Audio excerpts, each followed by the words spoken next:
Bom dia, pessoal. Dando continuação no nosso estudo, nós tínhamos parado na semana passada na Gênese, sobre os fluidos, no capítulo 14, não é? Do item 22 em diante, que era a explicação de alguns fenômenos considerados sobrenaturais, vista espiritual psíquica, dupla vista, sonambulismo e sonhos. Paramos no item 24 e vou ler para vocês e nós vamos conversando um pouquinho. Considerando-se que a visão espiritual não se opera por meio dos olhos do corpo, segue-se que a percepção das coisas não se verifica mediante a luz ordinária. De fato, a luz material é feita para o mundo material. Para o mundo espiritual existe uma luz especial, cuja natureza desconhecemos, porém que é, sem dúvida, uma das propriedades do fluido etéreo, adequada às percepções visuais da alma. Há, portanto, luz material e luz espiritual. A primeira emana dos focos circunscritos aos corpos luminosos. A segunda tem seu foco em toda parte, sendo esta a razão porque não há obstáculo para a visão espiritual. São duas luzes distintas. Aquela do nosso mundo material, a que conhecemos, a odierna. E a segunda, que é a espiritual, que se emana em todos os lugares. Então, os espíritos vêm por tudo, não é? Não vê limitados, não precisa ver necessitando da nossa luz. A primeira emana dos focos circunscritos aos corpos luminosos. A segunda tem seu foco por toda parte, sendo esta a razão porque não há obstáculo para a visão espiritual. Essa não é embaraçada nem pela distância, nem pela opacidade da matéria, não existindo para ela obscuridade. O mundo espiritual é, pois, iluminado pela luz espiritual, que tem seus efeitos próprios, como o mundo material é iluminado pela luz solar. Assim, envolta no perispírito, a alma traz consigo o seu princípio luminoso, penetrando a matéria, em virtude da sua essência etérea. Não há corpos opacos para a sua visão. Entretanto, a vista espiritual não tem a mesma extensão nem a mesma penetração em todos os espíritos. Somente os espíritos puros a possuem em toda a sua pujança.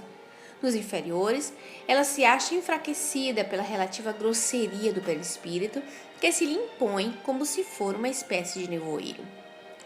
Ela se manifesta em diferentes graus. Nos espíritos encarnados, pelo fenômeno da segunda vista, tanto no sonambulismo natural ou magnético, quanto no estado de vigília. Conforme o grau de poder da faculdade, diz-se que a lucidez é maior ou menor. É com o auxílio dessa faculdade que certas pessoas veem o interior do organismo humano e descrevem as causas das doenças.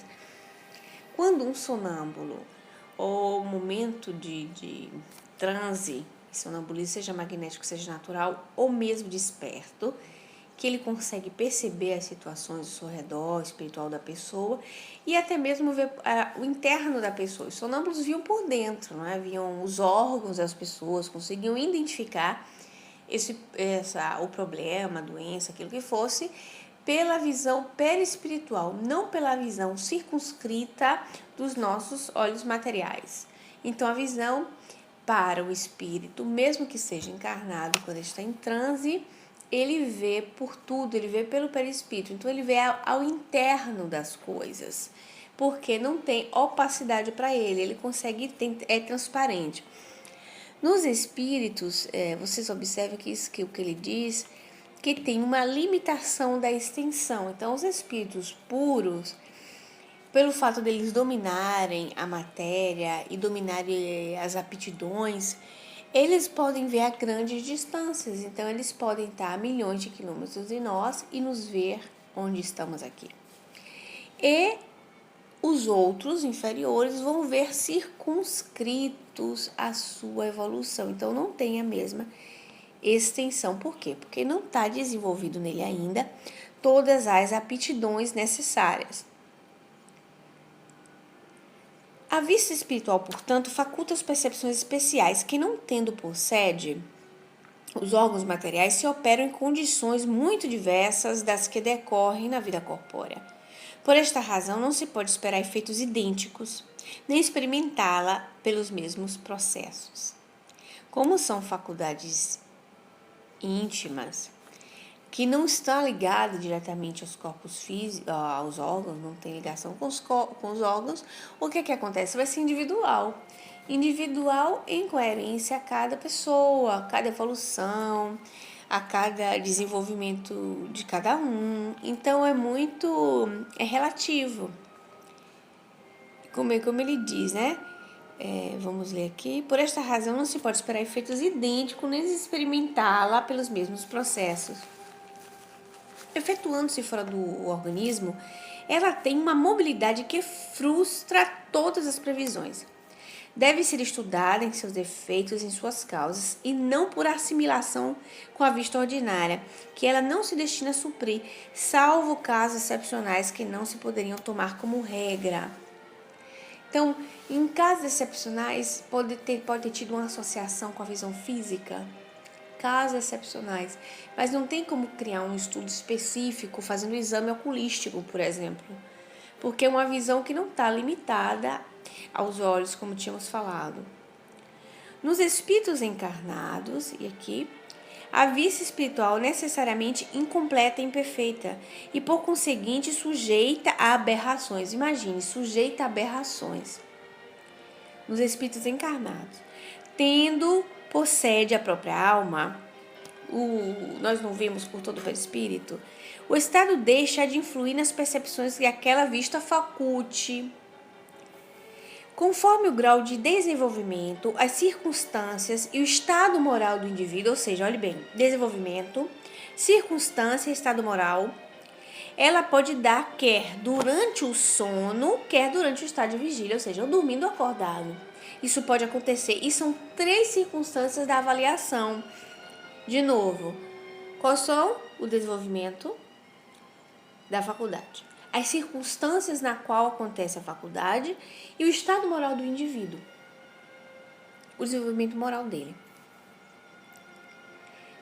Primeira, a percepção de certos fatos materiais reais, como o conhecimento de alguns eventos que se passam a grande distância ou detalhes descritos de uma localidade, as causas de uma doença e os remédios adequados para o seu tratamento. Ver a distância, né? Ver o que está acontecendo, dar notas definidas do que pode vir a acontecer, vai ser sempre uma visão espiritual. Seja numa pré-cognição, que a pessoa vê um pouco mais adiante, no futuro próximo, seja de uma coisa atual, seja tocando um objeto, ela é um fenômeno anímico, né? Quer dizer, da alma da pessoa. É o indivíduo que está tendo essa visão. Então, vai ser limitado nessas três circunstâncias importantes, que pontos importantíssimos, que é o desenvolvimento, circunstância e estado moral. Por que precisa isso? Porque muitas vezes tivemos notícias históricas de visões que não eram coerentes, até mesmo porque o indivíduo estava limitado às suas crenças. Vamos ver aqui. E segundo, a percepção de coisas igualmente reais do mundo espiritual, como a presença dos espíritos.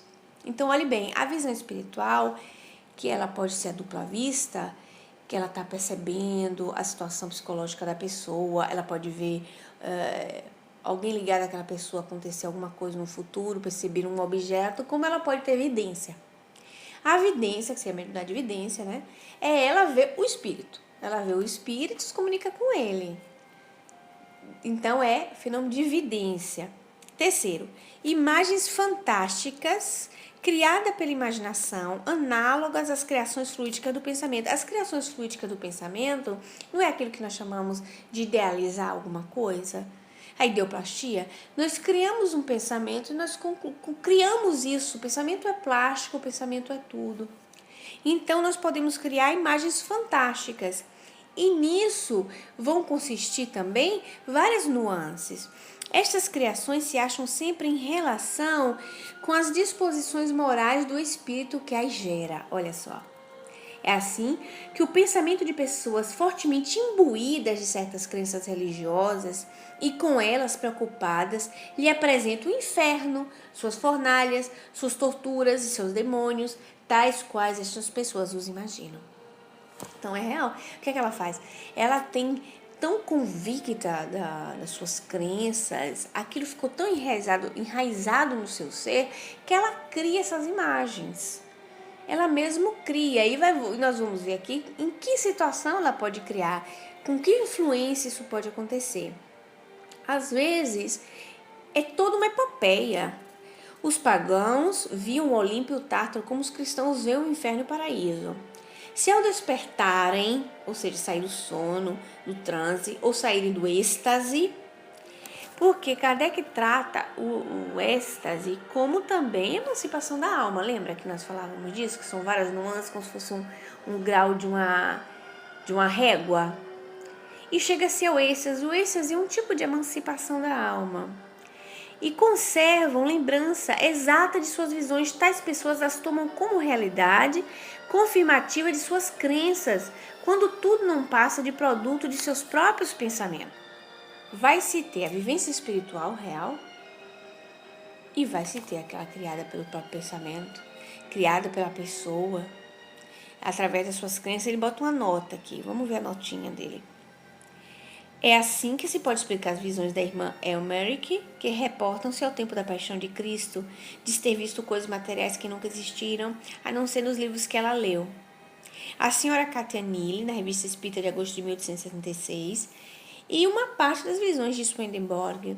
E não só, nós vamos ter Dante, nós vamos ter Santa Teresa, como se chama ela, que não pode pegar 100% do que diz. 100% eu quero dizer, não que não se possa pegar algumas coisas.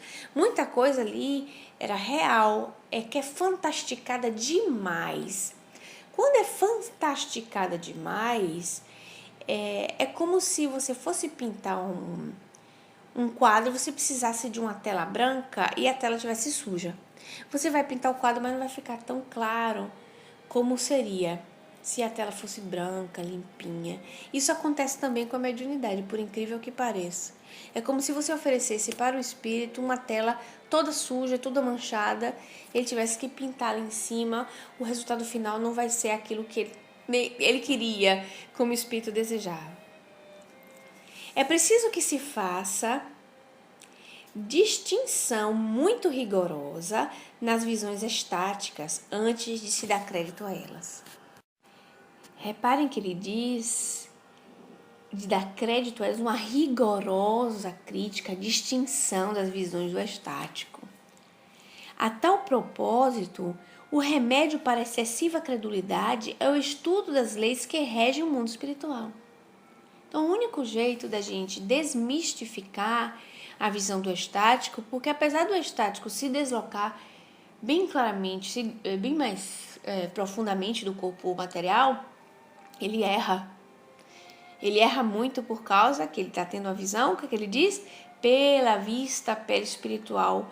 Como ele tem conteúdos íntimos, ele vai transmitir aquilo que ele viu com a linguagem que ele tem. Então, nós vamos distinguir, separar o joio do trigo. E o único modo para a gente combater a excessiva credulidade é o estudo das leis que regem o mundo espiritual.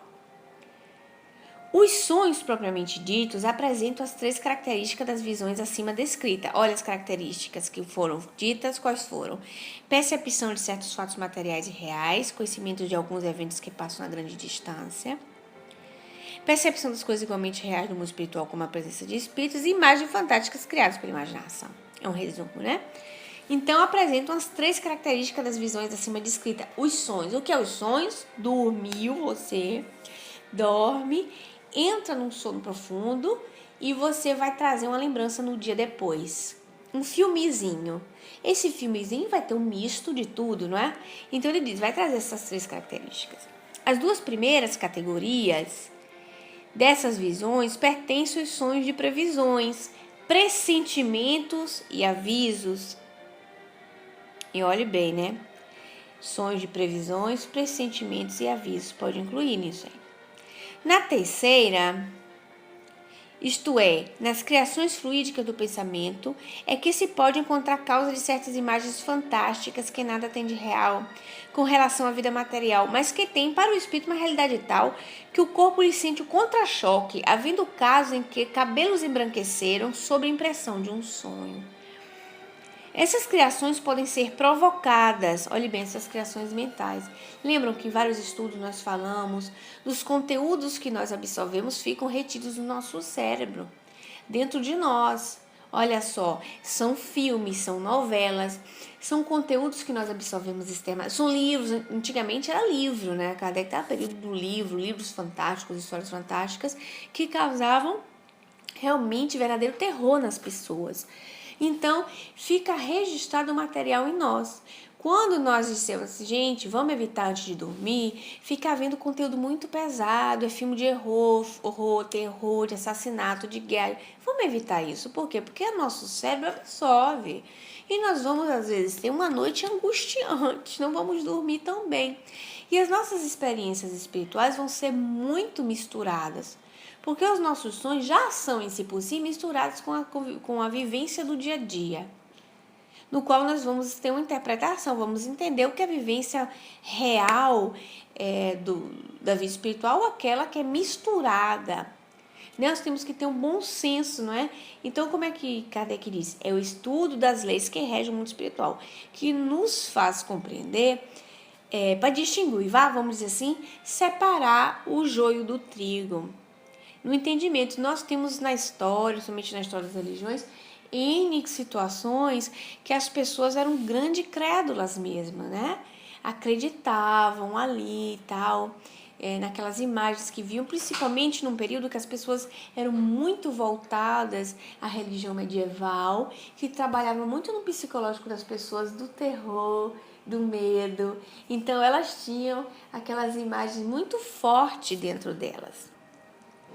Essas criações podem ser provocadas pela exaltação das crenças, pelas lembranças retrospectivas, por gostos, desejos, paixões, temor, remorsos, pelas preocupações habituais, pelas necessidades do corpo. Vocês sabem as necessidades do corpo? Fome, frio, sede, tudo isso pode causar alguns sonhos, ou por um incômodo qualquer nas funções do organismo. Finalmente, por outros espíritos com objetivo benévolo ou maléfico conforme a sua natureza. Vocês veem que Kardec é tão racional que no final é que ele diz que finalmente por outros espíritos com objetivo benévolo ou maléfico. Nós podemos ter vivência real fora do corpo, de contato com os espíritos, de sair, de passear e tal, e podemos ter visões formadas, filmes criados pelos espíritos para nos assustar. Isso também pode acontecer. Então, seja com o intuito maléfico que com o intuito benéfico. Eu vou trazer para vocês um outro complemento de um livro do seu Hernani, que é muito interessante sobre esse assunto, que eu acho que fica legal complementar isso aí. Então, pessoal, o livro que eu falei, tá falando para vocês, é do seu Hermínio Miranda. Sobrevivência e comunicabilidade dos espíritos, é uma edição da FEB, tá? E o capítulo que eu queria trazer um pedacinho para vocês é o 3, Desdobramento e Perispírito. O seu Hermínio, ele vai falar para nós de um livro que se chama The Projection of the Astral Body, ou seja, o desdobramento do corpo astral. O seu autor é Sylvain J. Muldoon. E esse livro, ele desenvolve todo um argumento do livro, trazendo o livro pra gente. E eu vou pegar justamente um trecho que nos interessa, porque é bastante grande o capítulo, né? Bastante extenso. Então, ele vai falando dos métodos que esse autor desenvolveu para o desdobramento, não é do sono, né? Ele vai contando como é que a gente vai poder fazer para poder desdobrar com lucidez, com projeção astral, não mais como efeito de sonho, mas quando a gente fica lúcido no perispírito, como a gente fica quando está acordado. Aí então ele vai contar para nós algumas técnicas, é aquilo que interessa para poder completar o nosso pensamento da Gênese. Eu vou ler para vocês aqui diretamente na página 59. Outros métodos existem, mas o autor recomenda este como inteiramente satisfatório. Vejamos como exemplifica seu método. Durante várias noites, aconselha ele, por algumas semanas até, procure observar-se durante o processo de entrar no sono. Concentre-se em si mesmo. Não pense em outra coisa senão em você mesmo. Observe cuidadosamente enquanto a consciência se vai obscurecendo lentamente. Procure lembrar-se de que você ainda está acordado, mas caminhando para o sono. Assim terá aprendido a agarrar-se ao estado consciente até o estado hipnótico, isto é, até o ponto em que você se deixa envolver de fato pelo sono. Então, avance um pouco mais e imagine um sonho, ou seja, vai idealizar seu sonho. Deve ser um sonho em que você execute alguma ação, e esta ação deve inicialmente corresponder à trajetória percorrida pelo corpo astral ao se desprender do corpo físico. O que você gosta de fazer? Nadar, viajar de avião, subir em balão, num elevador? Qualquer um deles serve. Esteja certo de escolher algo que você goste de fazer, porque uma coisa que lhe seja desagradável concorrerá para interiorizar e não para exteriorizar seu corpo astral, ou seja, seu perispírito, tá? Suponha que o leitor escolha o elevador. É a fórmula que o autor emprega. Você já aprendeu a ficar consciente até o momento de dormir, ou seja, vai fazendo todo aquele processo que ele diz, né? Deite-se de costas, pense em si mesmo. Faça de conta que está deitado no assoalho de um elevador. Quando você sentir que começa a dormir, o elevador começa a se mover para cima, vagarosamente. Sobe, sobe, sobe. Você tem consciência de que se move para cima e a sensação é das mais agradáveis. No último andar, o elevador para. Você se levanta, caminha para fora do elevador e dá uma volta no terraço do edifício. Imagine-se observar tudo quanto vem em torno. Depois volte para o elevador. Deite-se novamente no assoalho. Então o elevador começa a descer vagarosamente até o andar térreo. Isso aqui é toda uma construção de um sonho. Você está construindo esse sonho no seu pensamento. Entendeu? Você está idealizando. Como nós falamos que o pensamento é tudo, estamos sempre falando isso, repare que você está idealizando essas cenas. É importante repetir muitas vezes o mesmo sonho, até que se torne familiarizado com ele. Você vai criar esse sonho, depois você acaba sonhando ele mesmo, né? Procure entrar no elevador no momento exato que você começa a perder a consciência do sono, né? Quando o sono vem que lhe abate. Enquanto você sonha com a viagem do elevador, o corpo astral começa a se mover, também para cima e para fora do corpo físico. No momento em que você sonha que está a colocar-se de pé no terraço do edifício, seu corpo astral estará também se pondo de pé, adiante do seu corpo físico. Quando você estiver sonhando que está andando pelo terraço, o corpo astral estará também se movendo em torno do corpo físico adormecido. Da mesma forma, quando você retornar ao elevador, o corpo astral se moverá até ficar diretamente acima do corpo físico, em posição horizontal.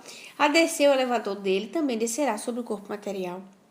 O sonho é assim, olha que legal. Uma sugestão transmitida à sua vontade subconsciente e ele agirá de acordo.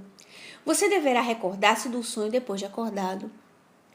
Outros tipos de sonho poderão ser imaginados e executados. A pessoa que gosta de nadar pode imaginar um sonho segundo o qual esteja boiando e a água se eleve lentamente, conduzindo-a docemente. Quando a água atingir determinado ponto, as margens, a pessoa se levantará. Note-se que o esquema do desdobramento deverá ser sempre o mesmo para acompanhar a trajetória do perispírito. O grande problema é, então, de tornar-se consciente durante o desdobramento. Vamos ver quais os conselhos que o Mr. Muldoon dá a respeito. Outras importantes sugestões apresentadas por Mr. Muldoon, como, por exemplo, a de reprimir um forte desejo.